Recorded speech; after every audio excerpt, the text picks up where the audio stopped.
In today's video, we are going to be talking about Damian Lillard and how he is able to use a screen by rejecting the screen and attacking the opposite direction. This is actually a skill that a lot of players could use and implement into their game. So let's get down and let's check out Damian Lillard and how he is able to attack the rim and, of course, score so many points by rejecting screens. Okay, so in this first clip, we have Damian Lillard up top. We have a screen coming onto that right side. And then what Damian Lillard does is very, very smart. We still have Lonzo Ball defending him straight up, which means that he is not forcing him in either direction. And then we have a screen coming out where I would assume at this point, as soon as he starts attacking, I would assume that Zion is starting to communicate with Lonzo saying screen left, which means that there's going to be a screen coming on this side. And at that point, as soon as Damian Lillard most likely hears this is something of a skill that we should all have, is as soon as they start communicating on the defensive side, we should do the exact opposite. And most likely this is the case because it does look like Lonzo was not prepared for Damian Lillard to attack that left side, his right, our left, and Damian Lillard is able to attack that side and able to finish with contact. We have the same thing happening here, except this one's a bit different. So we have Damian Lillard doing a quick hop into a drive. Now, why is this important? Well, most likely, again, this player is saying that there is a screen coming on this side, and we can tell that by this player. He gets down into his defensive stance, and then he drops that right foot like if he is going to still continue out towards that right side, especially with Damian Lillard doing that quick hesitation right there, like if he was about to cross and go right. And of course, a staggered screen setting up would have been ideal as well, but there is an absolutely open lane on this left side. Damian Lillard's able to attack that. He's able to attack Bertans. He's a much faster player than Bertans, and he's able to finish with a layup. Another great skill to have is to reject, but also cut through a screen.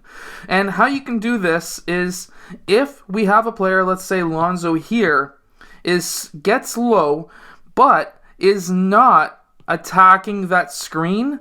So what could have happened, and there's two different ways of going here. So we could have Lonzo attack this screen, run into that screen, Damian Lillard could cut back, or instead, he can give space, act like he's going to go around that screen instead. But what we see by Lillard is by dribbling the ball quick and pushing it forward, he is able to get through, cut through that screen, and then he's able to finish with a finger roll.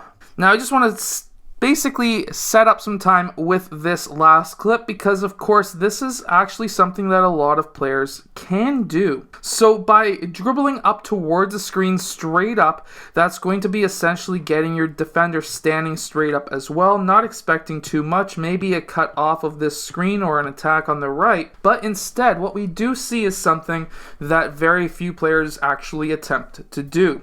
So how you can do this is, of course, if you have a good screener setting up, if his defender is starting to cheat out, like if you were going to attack the top, and then you have your own main defender who is starting to really give you that lane in a way. We do see that Lonzo's left foot is ahead of his right. What we can see here, if we were the player here, is if you can do a quick hesitation slash jab left, and if this player is really not going to be running into that screen and instead looks like we have here that he's going to be going over top, expecting you to go over top, then what you can do is to dribble super low, push that ball forwards through that screen, and now essentially you have attacked the middle of the key. You're going to have multiple players on you worried about what's going to happen, and then you just have this guy who's standing there doing nothing.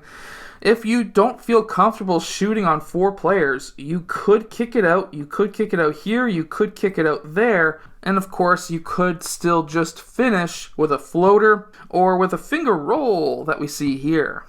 Now, I hope that this video has helped you become a better ball handler, a better basketball player, an easier basketball player to play with, and, well, harder to play against, because, of course, you are going to be an amazing player if you put your mind to it. This basketball's here for a reason. Make sure to go check out any of the equipment that I use down in the description below. I hope that you have enjoyed today's video. If you have, hit that like button and subscribe, and I'll see you guys again next time.